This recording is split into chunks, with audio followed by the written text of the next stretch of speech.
Here. Cacciatore, Here. Carberry Montgomery, Here. Rosendahl, Here. and Kroll is absent. All right, thank you. If you could please stand as you're able for the Pledge of Allegiance. I pledge allegiance to the flag,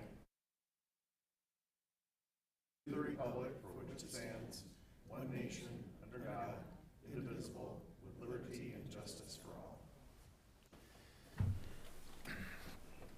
Urbandale's a national leader in character counts, endeavoring at all times to promote and model the principles of trustworthiness, respect, responsibility, fairness, caring, and citizenship.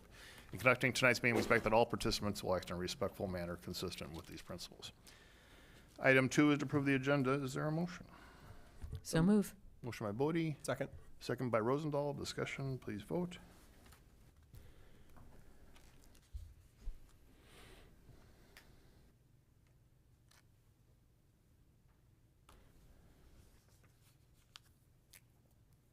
That passes. Item 3 is presentations. We first have a very distinguished presentation of the oath of office for 2 of our firefighters. So I'm going to ask our Fire Chief Cardwell to please come up and introduce the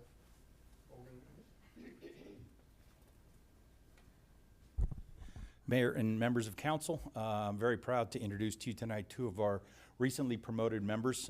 We actually went through our first actual retirements this summer after Chief Holt was our first 2 years ago. And a result of those retirements, we were able to promote 2 members, one to the rank of lieutenant and one to the rank of driver engineer. And we'll be presenting them to you tonight for their oath of office. So first I'd like to call up Lieutenant James Cook and ask the mayor to give him his oath.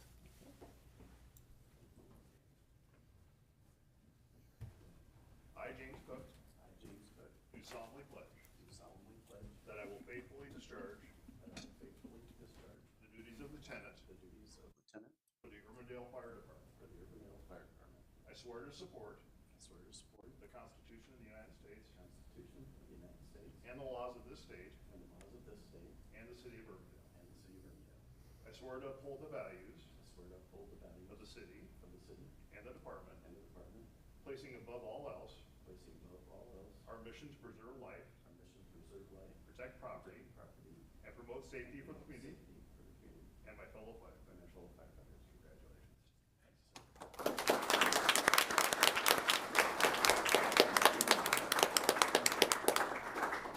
As is tradition, we allow the promoted person to select someone to pin the badge on. So James, I'd like to introduce you. You've got a tonight. My wife of 33 years, Cindy.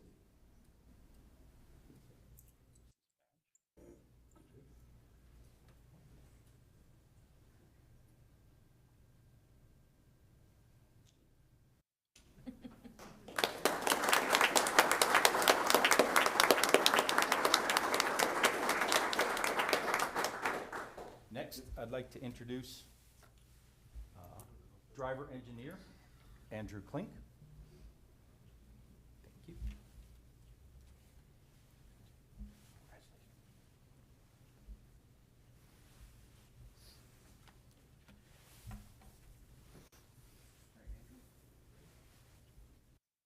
I, Andrew Plank. Do solemnly pledge. That I will faithfully discharge. The duties of driver engineer. For the Urbandale Fire Department. I swear to support the Constitution of the United States.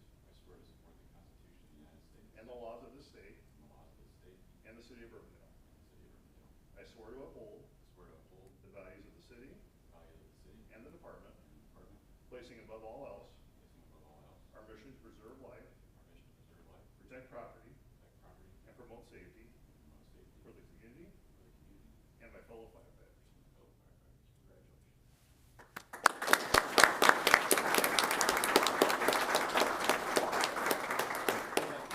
Who's going to be pinning your badge?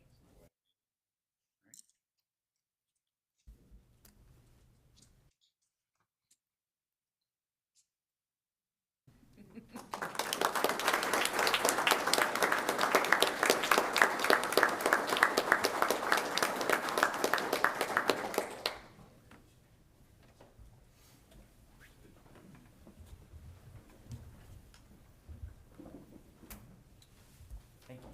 Mayor, thank you. Just want to say again, thank you for everybody for being here tonight. Thank you for the friends and family that are here to support our first responders. And as we always say with any swearing in, either the fire or police and our first responders, thank you for being here to support them. They're gonna have some good days on the job, they're gonna have some not so good days on the job.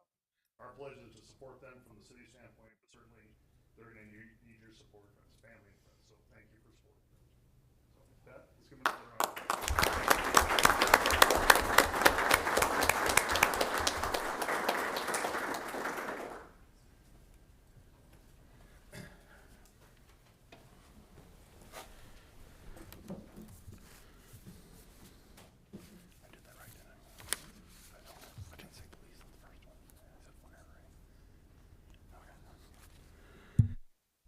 So.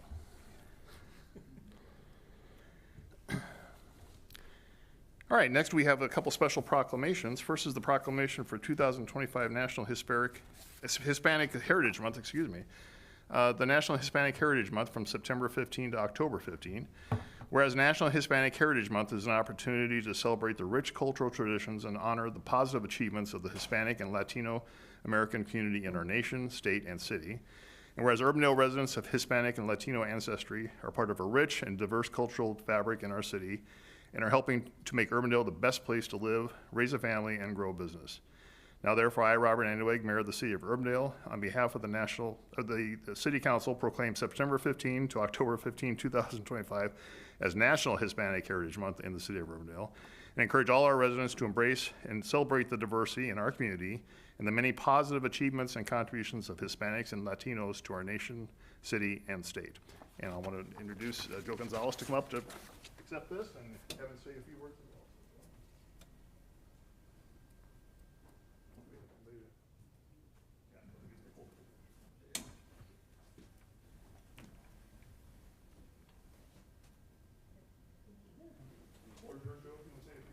First of all, thank you, City Council, Mayor. It's an honor, it's a privilege to be here, to be recognized as, having the Hispanic Heritage Month coming up.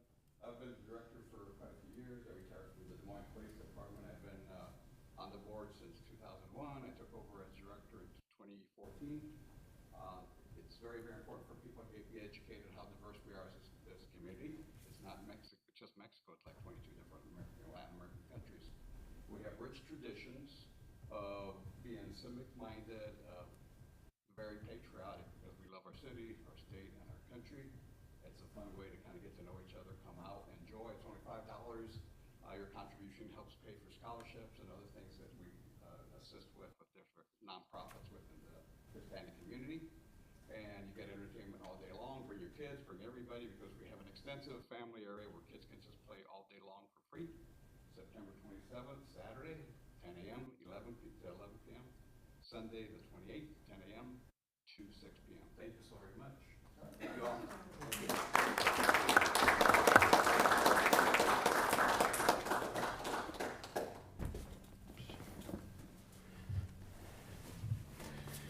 And finally, we have a proclamation also for the Library Card Sign-Up Month. I will read this, and I know we have some folks from the library board and Nicholas Janning, our director, here as well. So, whereas libraries and communities across America are celebrating National Library Card Sign-Up Month during September 2025. Whereas the City of Urbandale and the Urbandale Public Library recognize the importance of forging connections with local residents. Whereas the library serves as a cornerstone of intellectual freedom, ensuring that all individuals have the right to explore diverse ideas, perspectives, and information. Whereas securing a library card is a cost-effective tool for Urbandale students, families, job seekers, entrepreneurs, and lifelong learners to achieve their goals and explore new opportunities. Now therefore, I, Robert Anduig, Mayor of the City of Urbandale, on behalf of the Urbandale City Council and the Urbandale Public Library, do hereby designate September as National Library Card Sign-Up Month and encourage all Urbandale residents to sign up for an Urbandale Library card. And again, Nicholas, I'd like to have you come up, and whoever else is with the library or the library board. I see a lot of familiar faces there. There you go. We also have some graphics to celebrate our library, our library logo. We can talk out for you if you like. I would love that. Oh, I like that. Perfect.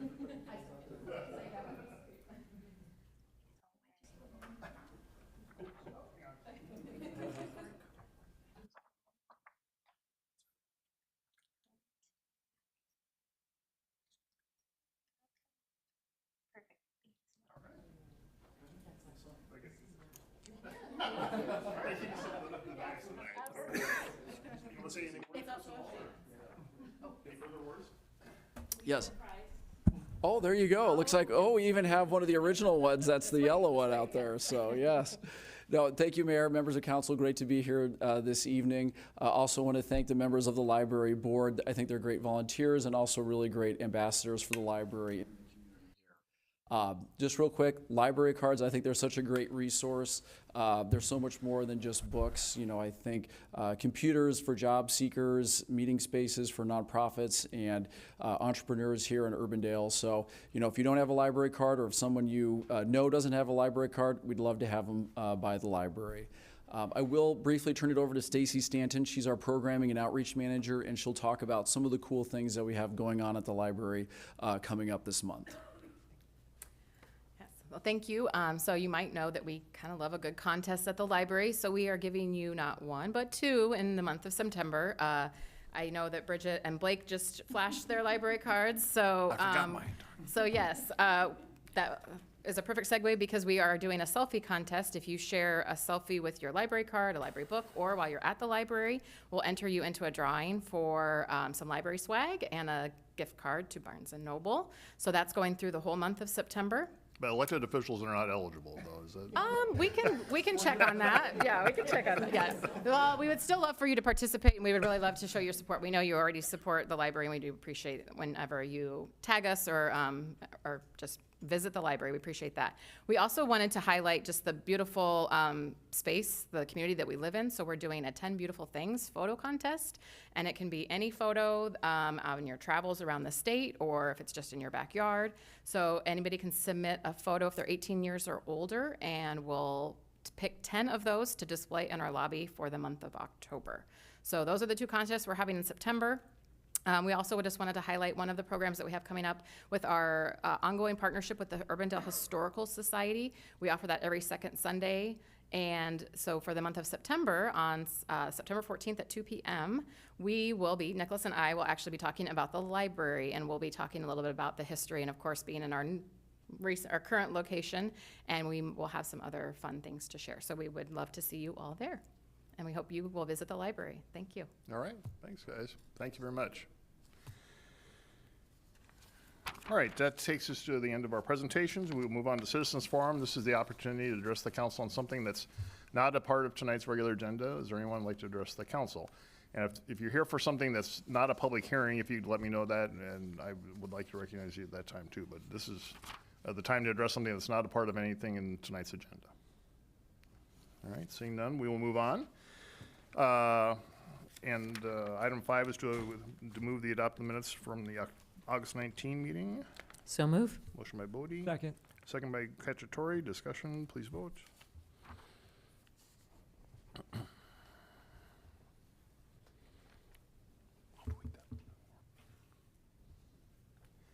That passes. Item 6 is the consent agenda. There are 12 items for approval. So move. Motion by Bodie. Second. Second by Carberry Montgomery. Discussion, please vote.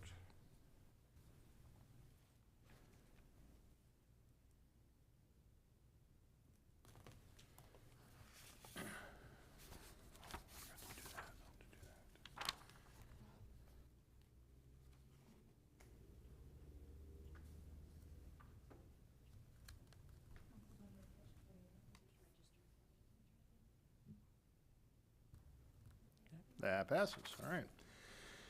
Item 7, public hearings. We have one public hearing tonight, and that is a public hearing to consider the Urbandale Marketplace 3 amendment to the Planned Unit Development Master Plan at Northwest Urbandale Drive and Meredith Drive. The public notice for this was published in the August 22, 2025 Des Moines Register. Ask any objections to that. Notice is published. There were none. Ask for a motion to open the public hearing.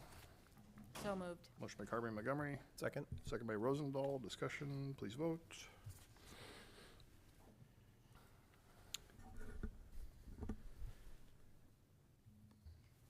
That passes. And to introduce this is our Community Development Director, Steve Franklin. Steve? Thank you. Good evening, all. So this is a request to amend the Urbandale Marketplace 3.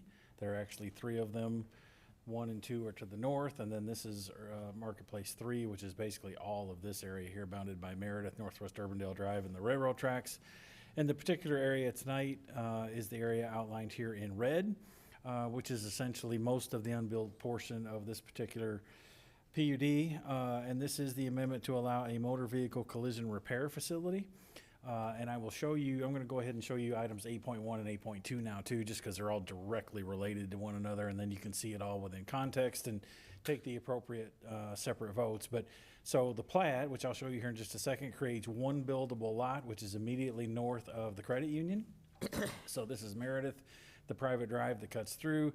Credit union is located here, and so this would be an interior parcel, 1.74 acres in size, that would be located right there. And then the plan is to have 3 or 4 additional lots that would have frontage along Northwest Urbandale Drive as we go down the road and development continues in this particular area. So this is the preliminary plat. We will need a final plat.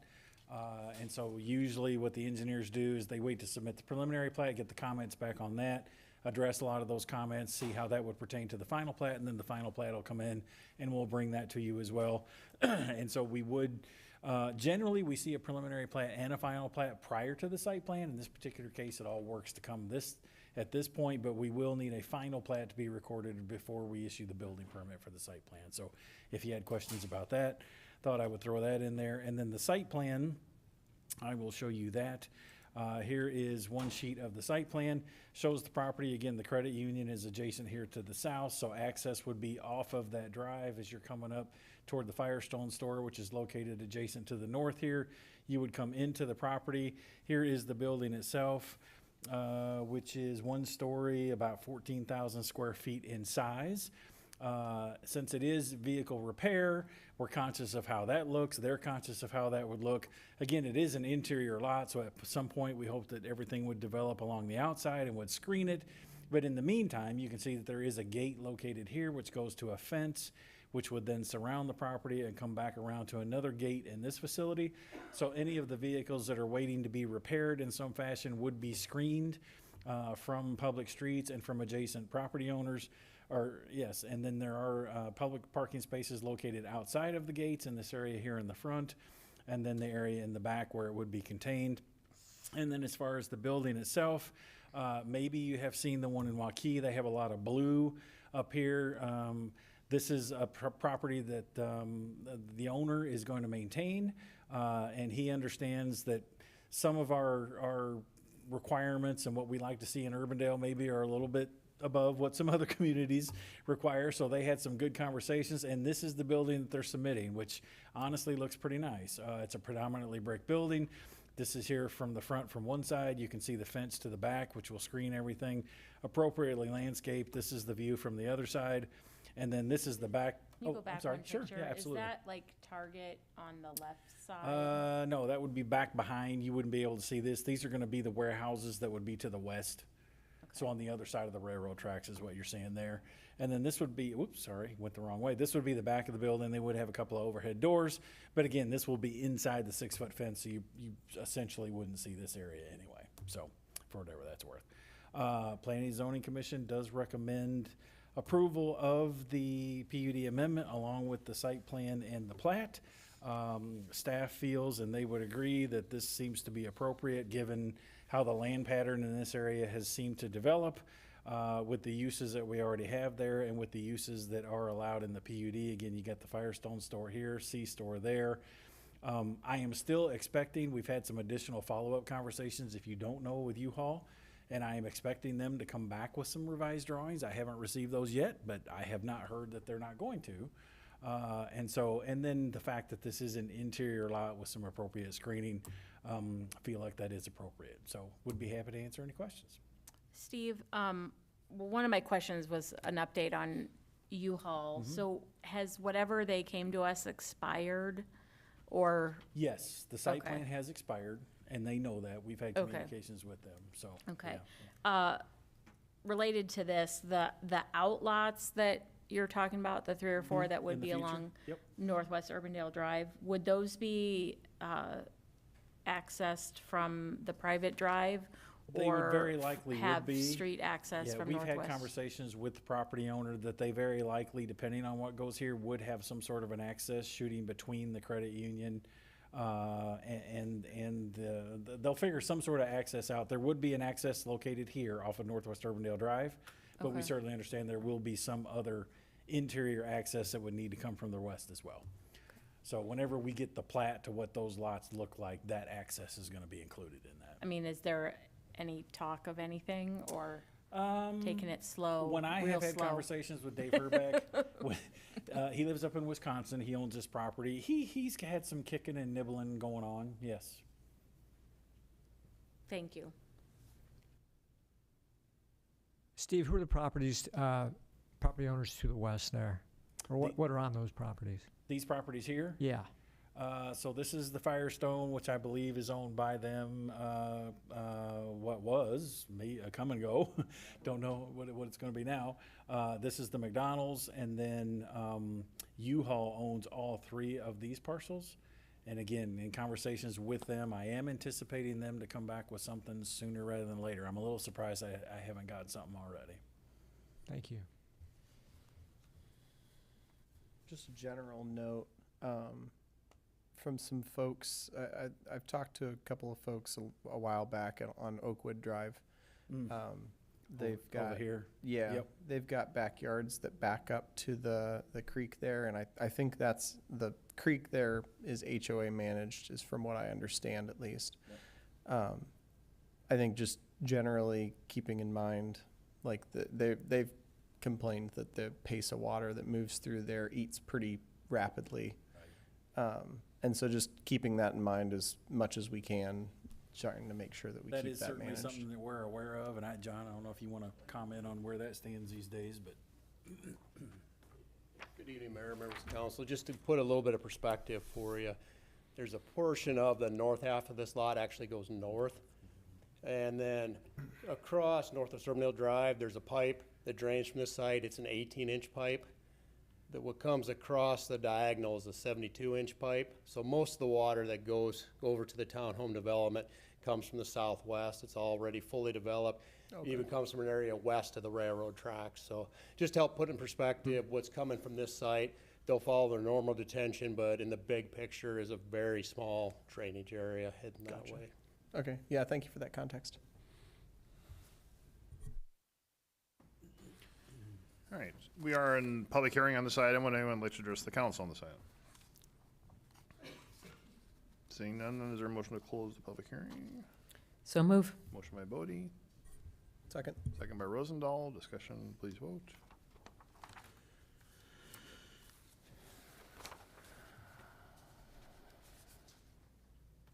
That passes. Motion to approve the amendment to the Urbandale Marketplace 3 Planned Unit Development Master Plan, Okay, motion subject by to Rosendahl. conditions. Second by Cacciatore. Discussion, please vote.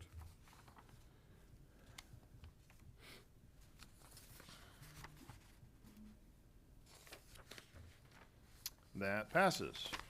Item 8, planning and zoning items versus 8.1, the Urbandale Marketplace 3, Plat 5, preliminary plat at Northwest Urbandale Drive and Meredith Drive. Steve, anything further? Nothing to add unless you have questions. Okay. Questions or a motion? Motion to approve Urbandale Marketplace 3 Plat 5 Preliminary Plat, subject to conditions. Second. Motion by Rosendahl, second by Carberry Montgomery. Discussion, please vote.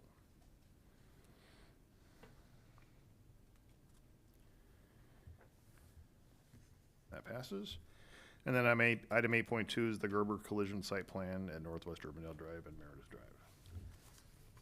So with the correction that needs to happen on L101, is that something that we need to put in our motion, or is that? You can if you want to. We'll certainly note it. We've noted it, and when we go back to them, they generally, things like this, we get 2, 3, maybe even 4 submittals, and we'll just make sure that we go through it and it gets done.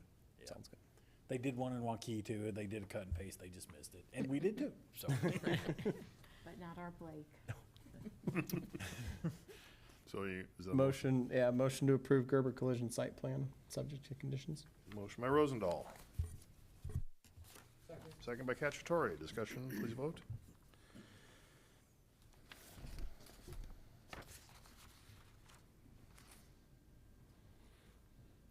That passes. Then moving on to item 9, regular agenda items. First is item 9.1, and that's to consider the 2025 city council remaining meeting dates and the start time revision. And David, I answer any questions if there are.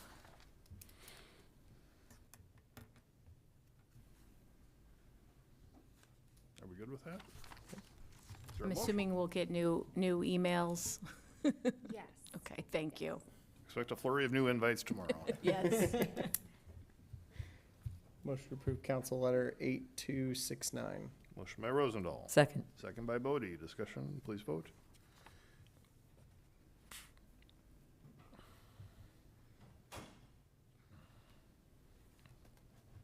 That passes. And then item 9.2 is consider the 2026 city council meeting dates. Move council letter 8270. Motion by Bodie, Second. second by Carberry Montgomery. Discussion, please vote.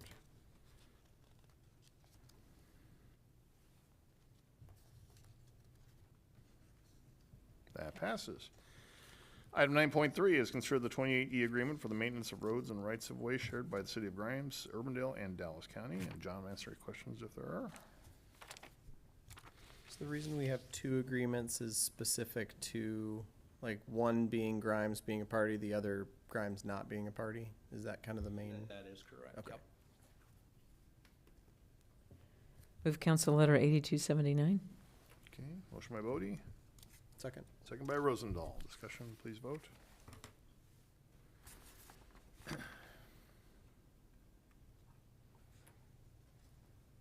That passes. Item 9.4 is to consider the First Amendment and restated 2080 agreement for the maintenance of roads with Urbandale and Dallas County. I'll move approval of council letter 8280. Motion by Carberry Montgomery. Second by Cacciatore. Discussion, please vote. Are you kind of lonely over there, John? That passes. All right.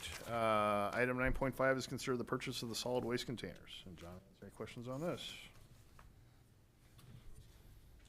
I want them to be decaled with raccoons, but I'll pass. Motion to approve council letter 8275. Motion by Rosendahl. Second. Second by Carberry Montgomery. Discussion, please vote.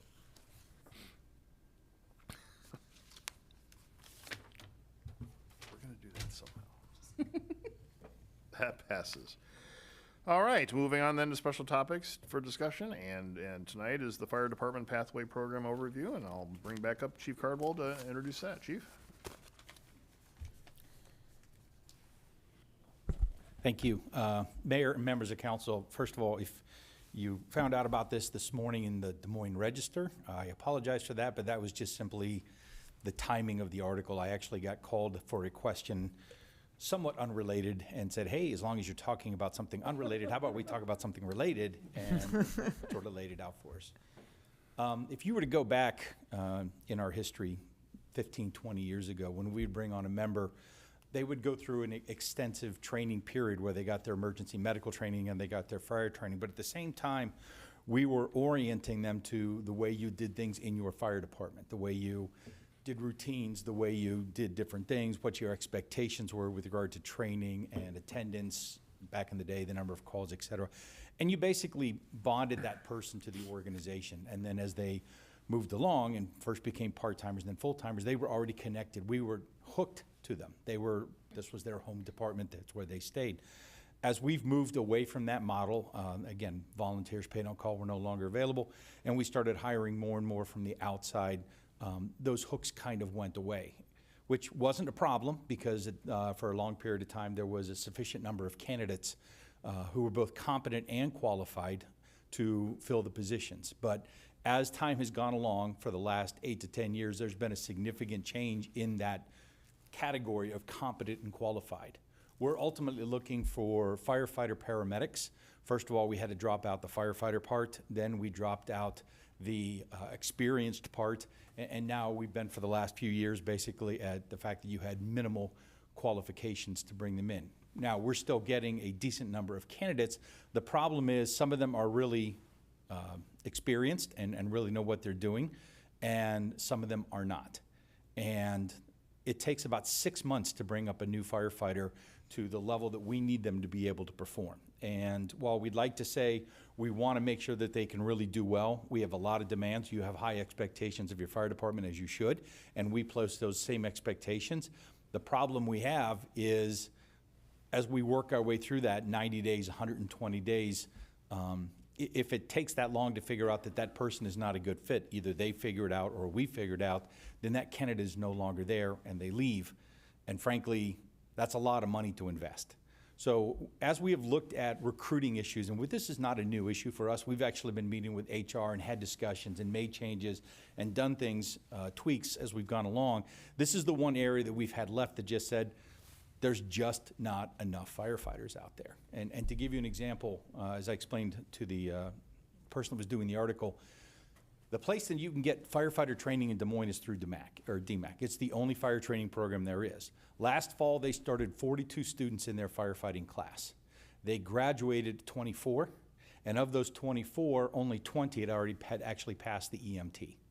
So from a starting group in 1 year of 42, they ended up with 20. Last year, I'm part of a group called the Consortium that we formed several years ago to try to help spread the word regionally, and we represent now 18 departments. And last year we did a survey that said that there were going to be 40 new firefighter positions in the metro in the coming year. And remember, we only produced 20. So that's been a problem. We've known it's a problem. So we started looking at it. How can we do things differently? And what we came up with is the idea of this pathway program. And the idea is to go back to the idea of hooking the best potential people early on. So what we are proposing to do, and we've worked this all the way through staff, so we're all in agreement that this is the pathway, is we're going to hire or select interns. These are young people that are already in EMT classes that we will go through a selection process, one per shift, to say, we think that you have the potential to be a good Urbandale firefighter. And they will be with us 1 day a week, and that's where they'll start learning that connection part that we talked about earlier. They'll start learning our expectations, how we do things, training and things like that. Typically takes about 5 months for a student to get through EMT program, so they would go through, finish their EMT program about in January, and then in February, we'd move them to the next level, what we call Certification 1 or Cert 1. In that case, they can actually start functioning on an ambulance, and they can start taking care of patients. So we're getting some return now on our investment. At the same time, they're working their way through, continuing getting qualified. We're moving from that minimally qualified point of view to the competent point of view. And our competency program, just to give you an idea, is about 60 pages long and has about 300 different things that they have to be able to show mastery of over that period of time. So we're gonna break that out a little bit. Right now, we're throwing it all at them like a fire hose, literally. 6 months, and they have to get through all of these competencies. So we're going to be able to spread that out over a 9-month period of time. As they then proceed into their firefighting class, they will be learning their fire skills. At the same time, they'll be in the station practicing those skills and then learning how they do them the Urbandale way, if you will. For example, when you pull hose off a fire truck, there's like half a dozen different ways to actually do it. So they'll have to learn in their basic class how to do it, but then they'll learn the Urbandale way to do it. Not that ours is very different, it's just the Urbandale way of doing it. They'll finish that up, and when they complete, then we will move them through to the next phase, which is a part-time employee. Now, Urbandale has always maintained part-time. We haven't actively recruited for the last couple of years because there just haven't been candidates out there. We are attempting again this fall to see if we can get some more experienced people that want to come in a part-time capacity. But once they move over as a part-time, they'll be qualified firefighter EMTs, which means that we'll be able to put them on the trucks and that we'll be able to use them to fill vacancies that we have. So one of the issues that all fire departments struggle with is frankly overtime. And while this won't solve our overtime issue, it will help as part of a group approach to try to help deal with that. Plus, we're getting people that we've had literally now a 12-month job interview.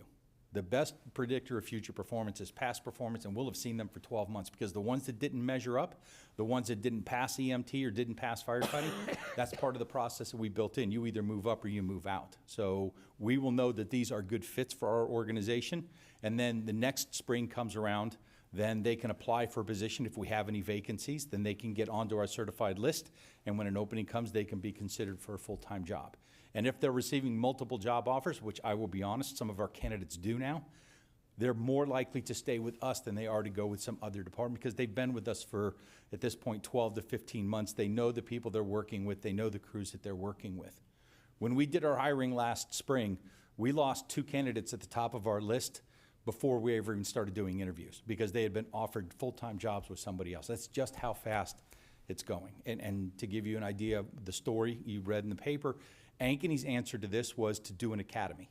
They're taking those same students that we're going to be going after in EMT classes or with an EMT, and then they're just doing all the training in-house themselves and paying them full-time to do it. We're taking a little bit different approach, a little bit slower approach, because they're filling a new station. We don't need to do that. We're looking to backfill openings from retirements and things like that. So we don't need that volume of people, but we think this is going to be a really effective program and a way to build that connection.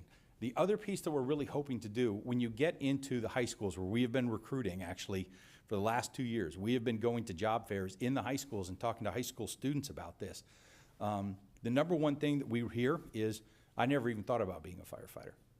It never even occurred to them because they think A, there's way too many candidates, or B, it's just too hard a job or whatever. So our goal as part of this program is to actually start trying to get what you call non-traditional candidates. People that had never thought about entering the fire service until we point out to them that this is a really good career, that there are a lot of opportunities, that frankly the money is equivalent to any other trades. And we are able to attract some of those people. So we've actually been tracking contacts from those that we went to the job fairs and stuff, and we've already got about 60 or 70 names of people who've said, yeah, when it gets time for this, that we'd like to look at it. So that's the other backside to it, is to get some non-traditional students, non-traditional people coming into the flow. Even if they don't end up with us, at least we're getting that word out and introducing them. And like I said in the article today, we're hopeful that it'll be a successful program here, that's something that other departments would want to model going forward. So I'd be happy to any questions for you. This sounds really exciting. I had not seen the Register article, so I will definitely seek that out now. So as every time that this is brought up, I talk about the Waukee Schools program for EMTs. So would you, and I'm sure there's other schools in the DMAC Career Academy for high school students, I would assume, I mean, my daughter got her CNA through there. I'm sure that they have an EMT program. So would those be the people that you're targeting to be interns, or would these be people already like in the post-high school DMAC program? The requirement is only that they be in an EMS program. We didn't set an age to it, so actually students in a program could actually apply for A high it school and get student started. could Apply, yes. could apply to it. And we partner very closely with DMAC, both on the fire side and the EMS side. I sit on their board, and I'm actually working with them right now on revising their curriculum as they try to expand their programs. The high school programs is one of the ways that they're trying to reach out, again, reach a broader audience for fire and emergency medical services. So, Fantastic. Chief, can you give me a sense of how difficult it's been in the last few years to attract quality candidates? Has that been an issue? we've been able to fill all of our vacancies, but at the end of the day, our certified lists don't make it through the year. So, and there's a reason for that. Again, because we are a smaller organization, we tend to have a little bit smaller of a list. And then we select a couple of people, but the biggest issue that we have is by the time we get around to like 9 months and let's say somebody leaves, the last one that we had to deal with where you approved a backfill for a long-term military deployment, the problem we ran into is there was nobody left on the list. So, and again, because there are so many job openings that are occurring all the time, that's usually what ends up happening. We select for our openings, usually to start in May, June, so that we can get them started at the beginning of the budget year when our new positions become available. And then maybe we have an opening in the fall and we fill, but by January, usually the list has been expired. Or not expired, it's been exhausted. So that's the issue that we've been running into. And we're hoping that this will help address that issue a little bit more as well. Are there, I assume there are physical requirements. Are there age requirements? So the state actually has an age requirement with regard to getting your EMS certifications. So they have to meet, in order to become certified as an EMT, you have to be 18 years old. So that, we have to follow the state guidelines with regard to that. Yeah, I'm So, interested in knowing what the top end is. Are you looking for a new there- career, Jim? I am. There is a top-out age. It's set by municipal police and fire. I believe it's 40 to 42, maybe city manager knows more specifically, but it's about in that age. And that's just tied to the fact that you need to work X number of years in order to retire, and they don't want to get cheated out of their years. So, but we do have physical requirements, and those are actually built in. For example, when they move on to the ambulance as a certified EMT, then we have an EMS-only physical test, which is designed just for emergency medical providers. And then when they go to transition to firefighters, there is a physical ability test. We already partner with DMAC on that, so they would have a couple of opportunities to have passed that test, which again, they have to pass in order to move to the next phase as well. And then there is our standard written test that we give to everybody that they will have to take, which is just a standard test to make sure that they're a good fit for the fire service. Thank you. That's fascinating stuff. I could probably talk all day about this, but I won't. All right, any further questions? Any other questions I can answer for you? I guess, David, are we gonna be seeing something come to us to vote on, or is this just No, I mean, FYI? yeah, this is just the background. Yeah, really, we want to make sure the council was fully aware of what was going on. From a financial standpoint, it's baked in right now, and so, yeah, we're good. Go forth and, Get people hired. Our yes. plan is to start, we wanted to introduce it to you first, but then we will start coordinating with DMAC and then all of their various groups to start getting the word out so we can start doing applications in October with, you'll be seeing these people hired probably in January. Perfect. All right. All right. Thank you very much. Thanks, Chief. All right, we are on to city manager's report. David? John, you want to come up? I've asked John to give a brief update on the first week of school traffic. Not that anybody would be interested in that, but Sure. So just want to let everybody know, or just kind of remind you, first thing is that just remember back to past years how it worked at the middle school. It didn't always flow the greatest. There was always congestion and things like that. So again, we still do have that. But like our first morning, probably our biggest issue was the drivers were in the through lane. They did not move over into the bike lane to queue as they wanted to turn into the middle school. So by being in the through lane, it backed everybody up. So we worked with the school and our own social media, got the word out that, no, you can be waiting as you're coming in, queuing in that bike lane into the right turn lane. So by afternoon, it was flowing better. Everybody kind of got the word and we're doing that. So then the next morning, it did flow better. Kind of the biggest things we're seeing is there is a backup when the school buses come out, and at the end of the day, you know, it's always done that. Everybody stops and waits, the buses come out, but that does back the traffic up. There's also times when, you know, the crossing guard is crossing the students, they stop everybody, that does back it up. But again, that's consistent with what is done over the past several years. Heard from the police chief, sounds like no crashes have occurred out there so far, so we'll continue to monitor the area overall and just see how things are flowing. But I think it's flowing better now that we've had a few days. And I know everybody's heard there's been negative comments made about it, but we have also received some positive comments. So again, I think when it's all said and done, it isn't that significant of a change as far as how the school works, but at the same time, then we've accommodated, you know, the other modes of transportation and the cars and the bikes and everybody. So we'll just kind of continue to watch it as it goes forward. I appreciate that, John. I think, you know, obviously, we've had a few people looking at that the last week. So, Yep. And I appreciate our engineering department looking at this too. Kristen, I think you were out there last week too with some. So, Yep. Thanks for doing this. Again, it's there's going to be always a few naysayers, but I think by and large it's working very, very well. I was through there this morning. I mentioned to some folks at 7:45. I was right through there, and it was queued up not beyond the turn lane from the west. So it was working, I thought, very well right at the height time of that, and seemed to be working just fine. So I think it's just a matter of people getting used to it and adapting to it, and overall it's going to be a safer configuration. So I'll have to admit, I was amazed. I thought the PM would probably be a bigger issue than the AM. appears maybe the AM is a little bit more of the backup, but I figured that'd be a little more of the random coming in, but they're still kind of coming at Yeah. the same time. Yeah. John, on Tuesday of last week, I was up there at pickup time in the afternoon, and there were some parents picking up their kids at the middle school at the Urban Heights Church there. People coming westbound were stopping, and that was backing things up. And frankly, if people just had kept going and not tried to stop there, things would have flowed a lot better. I'm assuming that's probably not happening anymore, or I believe they're still using the church parking lot. I think that used to happen in the past and still does now. yeah. Ross? Inside the parking lot, you No, there were people stopping along Aurora there, right in the vicinity of the church. Oh, you mean stopping and loading and unloading? Yeah, Correct, yeah, that's something they're not supposed to do, Right. but it's really more of the school can get enforcement on that. okay. I think we'd flow better, I agree with that.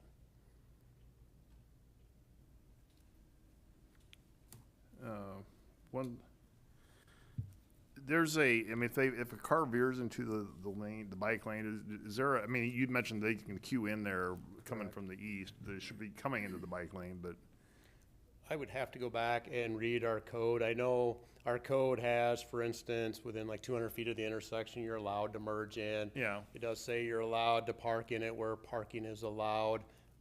I would have to look on can, if somebody swerved over. or well, not. is there, yeah, if you could, or outside of that, or, I think there's some questions on when they can be in the bike lane and when they can't, so I think if we Yep, could like I maybe. said, and that is spelled out well within our code. We have a section on that. Do you have that? Okay, if you can, maybe if I can get I don't know, a follow-up on that, John, I appreciate that, so I can, 'cause that's one question we've had, I think, I was kind of surprised that we passed that back in like 2011, yeah. that long ago that we did the code related to the bike lanes, if I remember right. Was there another question? Well, most of the problems I've seen, the complaints that I've heard have to do with folks heading westbound at the middle school. And not understanding getting into the bike lane, or thinking that, somehow it's illegal or inappropriate to get into the bike lane. So I mean, I appreciate the social media education. I think that helped a lot. But I do think that westbound stretch in front of the middle school is probably, it's really the only area that I see that has still some problems.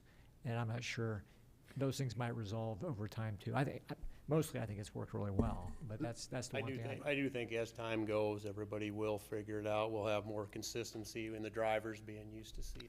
We've had some illegal passing, I guess that's what I wanted to. Yes, we had one person report that going 25 miles an hour, that someone was behaving like it was 4 lanes and passed her as she was traveling the speed limit, passed her illegally, obviously. And so, I had suggested maybe a little more police presence over there. That is something when I've been watching, observing too, though, it's fairly common that I see a police officer come down Aurora during those peak times, so they are out there. Yeah, I think I think that's a good idea while people acclimate to the fact that they have to go slower now.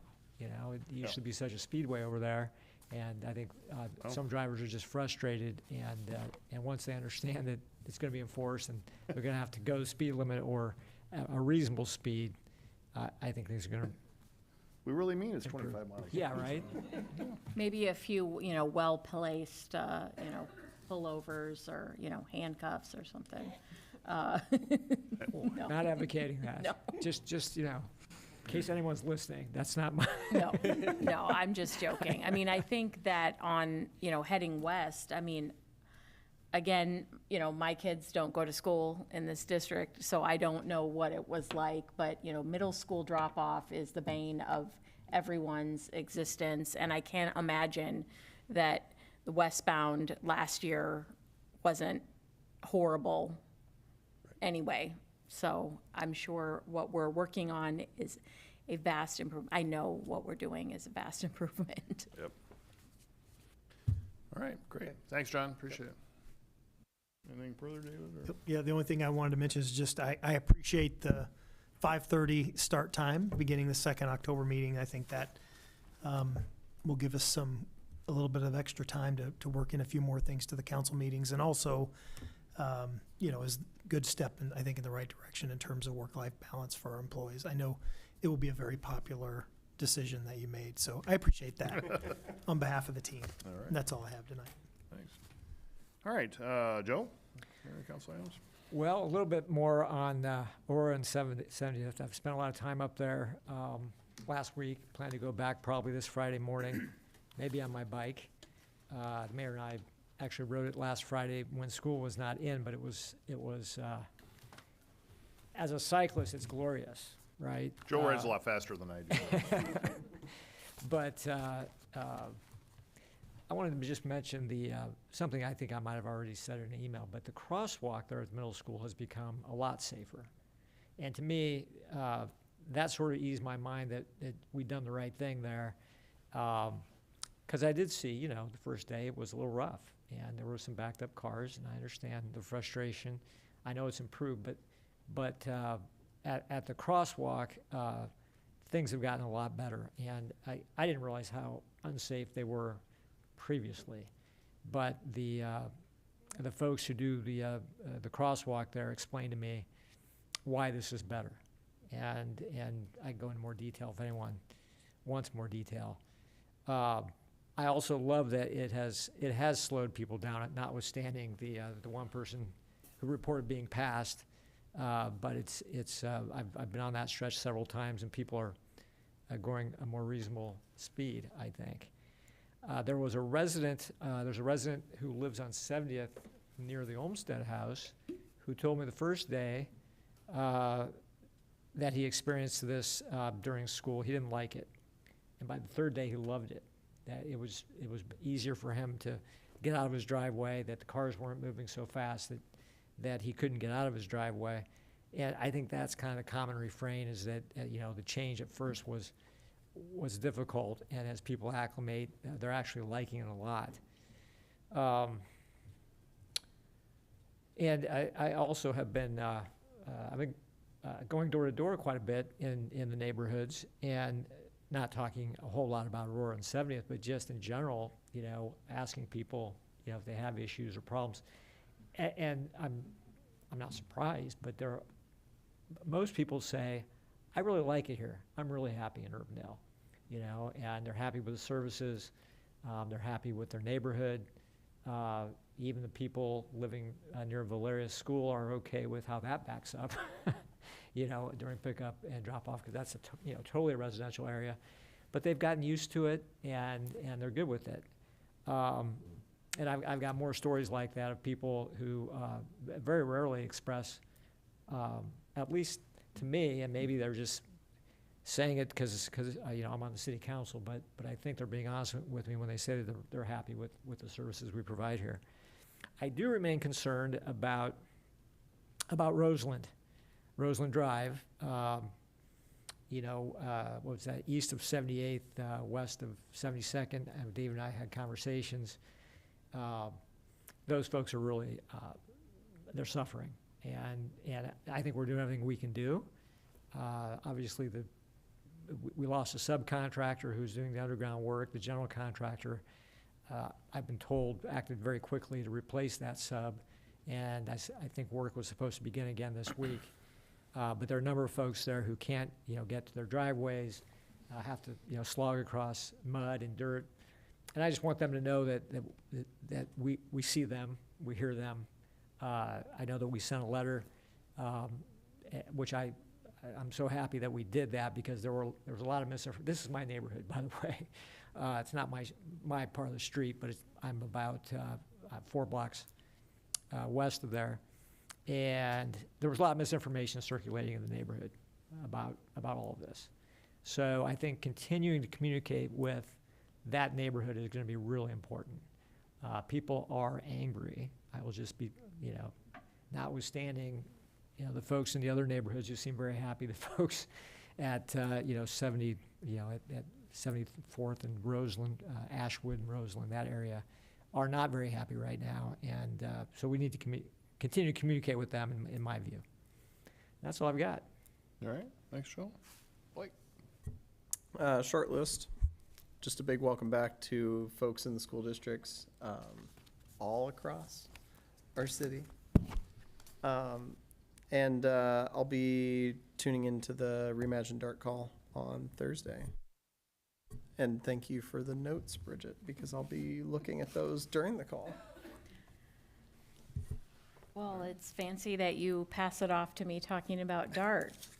Thank you to Nicole and Angie for making all of these copies for you. We were presented with the draft plan today, which is this like 4 pages. This is what we were presented with at the meeting, and this is the primary, I think, talking piece. And then I'm not, most of the rest of the stuff came in an email just after 5, so I'm not, oh, actually, this is the presentation that was from today. So this, if you are tuning in the morning at 7:30 or on Thursday at 4, I think, you can follow along with this. This is the talking points with no pretty pictures. And this is specific to Urbandale. If you look on the second page. Again, I have not had a chance to look at this. The biggest thing, though, is the single page that has this little purple map on it. So currently, we have a program called Flex Connect, which is a first mile, last mile service that serves this area in the purple on this page. And it's been in effect since 2019, I believe, which is prior to my time on the DART Commission. And it gets people within that district and also to the park and rides at Gloria Day, Buccaneer Arena, and then to be able to transfer to other lines at Merle Hay. The new Reimagine DART plan gets rid of this program. There was an email today that said how many unique users. 30. There's about 30 unique users that they can figure out in this area. And they will be doing their very best working with Uber to reach out to these folks directly to let them know what is being proposed. And then another really interesting thing is if you flip that sheet over, with the opening of the Monarch Apartments, which is an Anna Wim housing project on the Des Moines side of Merle Hay Road, our Route 5, which I think is what runs up to Johnston, has seen almost double the boardings in Urbandale, and it's mostly because of this stop on Merle Hay and Sutton Drive, which is really interesting because we're providing bus service to people that need bus service. So I know this is a whole lot. There will be, I don't have the date embedded in my mind yet, but there will be a public meeting put on by DART at the Urbandale Library. I think it's the 3rd week of September, maybe. Okay. So I would encourage folks to come to that and hear from people directly. Our October DART meeting, we will have an opportunity to give feedback, and then we have a special meeting on October 20th to review feedback that we've received from the community and from other elected officials from the city councils. And then it's pretty much going to go towards an approval in November or December. So this is the month to get feedback from elected officials, from the public. I've talked to Derek a little bit to make sure that, we'll be pushing this information out on our social media, also in his capacity with the food pantry, making sure that it's available there. And so this is the time. We've gotten this far, and it hasn't been without a whole lot of bumps, but we're this far. I will not be in person at the next meeting. I will be at the American Public Transportation Association meeting in Boston. So if you want to talk to me and give me any feedback, find a time outside of that next meeting. The library meeting is the 22nd of September at 5 p.m. Thanks, Pat. And then there will be other meetings throughout the metro. They're meeting with, kind of constituent groups, I'm sure, like the immigrant and refugee community, different groups. There'll be online opportunities and then just a survey. So do what you can to notify your networks and through your social media. But if you have questions, please ask. I think what we've been given in Urbandale is what we asked for, which is a ridership model. Clive wanted more of a coverage model. And so in order to make that work, they had to expand the microtransit zone into Urbandale. So we're kind of benefiting from that microtransit, which, is in Bob and Blake's neighborhood, just saying. And it would get people within that area, and also, like, you could get it to take you to the bus stop out here. So, and then I just wanted to thank everybody on the council and staff, the police department, engineering, for last week. It was amazing to see how much everyone cares about what we're doing. And making sure that it's implemented correctly. And so I really appreciate it. Also I sent the email dispatches from the Western Front, I think I called it. So there were some items on there, and we can talk about those later, because we got traffic problems in Western Urbandale too. So that's all. Thank you. Pat? Well, thanks for all of the work you're doing on DART, Bridget. And I'm going to be on that call tomorrow morning at 7:30.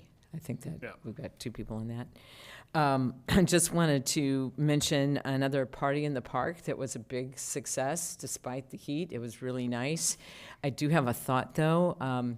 We have so much fun at Walker Johnston Park for those parties in the park. It would be cool if at some point one of those parties could maybe move to the western part of the city. I know that's going to be a burden for staff, at least the first few times they would do it, but might be worth thinking about.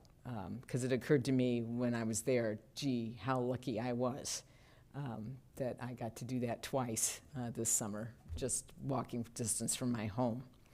But it was wonderful. Many thanks for doing the week without driving. I wish Derek were here. I just want to thank him, too, for taking that on. I think it's going to be kind of cool. It might take more than a year for it to get caught on. We'll have our library meeting about DART on the 22nd, which will be smack dab in the middle of that week without driving. So that'll be an interesting thing to see how that plays out. And that might be something DART wants to get connected with over time. I think it's September 12th, a week from Friday, that we'll be having a meeting. Is this right, Kristen? About the floodplain restoration work.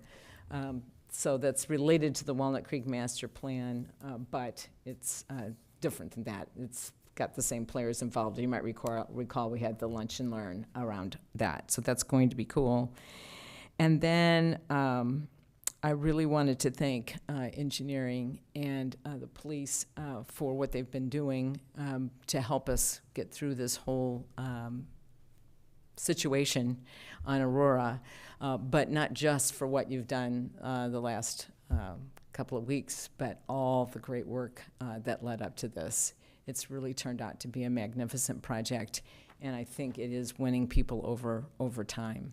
So I think that's going to end up being important for our entire community over time to recognize that we can do some really valuable things. And thank you very much. That's all I've got. All right, thanks, Pat. All right, just a few additional things. First of all, I was remiss, I should have done this while the library, we did the library thing, but Nicholas did point out some things that are happening at the library for Hispanic month, Hispanic Heritage Month, from September 16 to September 30. Families can enjoy books to celebrate Hispanic Heritage Month, scavenger hunt anytime the library is open.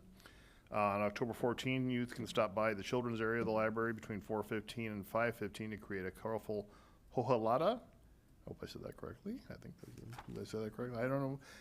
And also they're having Hispanic authors on October 2. So if you watch for those special events, I'm sure they're on the website. Also want to point out, I think many of you know Pastor Eugene Kurahura from the Shalom Covenant Church. Eugene was honored with the Immigrant Entrepreneurs Summit Award, Leadership Award. So he's going to be getting that in November at DMAC. I think November 15 is the event, Saturday from November 15 from 12:30 to 2. And he asked me to give some word for him on the video that he's going to do. So I taped that the other day with Son Wong to honor him. So that's great. So it's great that we have another Urbandale resident. I think Bob Brownell got that a couple of years ago, and now Pastor Eugene got that. So I don't have anything further. So with that, I think we are adjourned. Thank you, everybody.